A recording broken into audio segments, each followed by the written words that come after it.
জয় শ্রীকৃষ্ণ। রাধে রাধে। শ্রীমদ্ ভগবদ্ গীতা প্রথম অধ্যায়। ধৃতরাষ্ট্র জিজ্ঞাসা করলেন, হে সঞ্জয়, ধর্মক্ষেত্রে যুদ্ধ করার মানসে সমবেত হয়ে আমার পুত্র এবং পাণ্ডুর পুত্রেরা তারপর কি করল?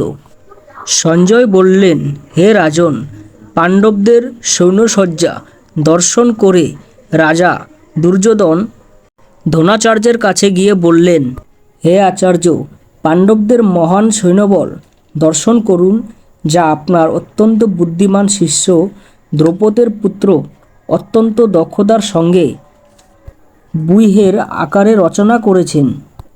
সেই সমস্ত সেনাদের মধ্যে অনেক ভীম অর্জুনের মতো বীর ধনুর্ধারী রয়েছেন এবং যুযুধান, বিরাট ও দ্রৌপদের মতো মহাযোদ্ধা রয়েছেন। সেখানে দৃষ্টকেতু, চেকিতান কাশীরাজ, পুরুজিৎ কুন্তিভোজ ও শৈব্যের মতো অত্যন্ত বলবান যোদ্ধাও রয়েছেন।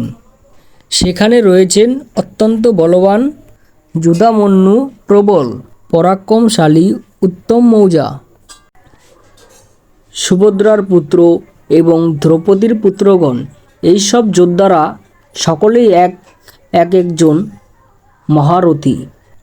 হে দ্বিজন উত্তম, আমাদের পক্ষে যে সমস্ত বিশিষ্ট সেনাপতি সামরিক শক্তি পরিচালনার জন্য রয়েছেন, আপনার অবগতির জন্য আমি তাদের সম্বন্ধে বলছি।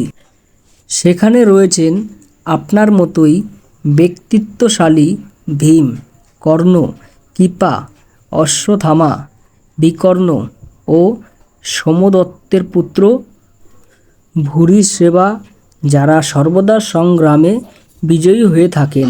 আমাদের সৈন্যবল অপরিমিত এবং আমরা পিতামহ ভীষ্মের দ্বারা পূর্ণরূপে সুরক্ষিত, কিন্তু ভীমের দ্বারা সতর্কভাবে সুরক্ষিত পাণ্ডবদের শক্তি সীমিত।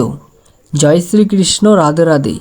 বন্ধুরা, আপনারা যদি আমার চ্যানেলে নতুন হয়ে থাকেন, অবশ্যই চ্যানেলটিকে সাবস্ক্রাইব এবং একটি লাইক করে জয় শ্রীকৃষ্ণ বলে যান।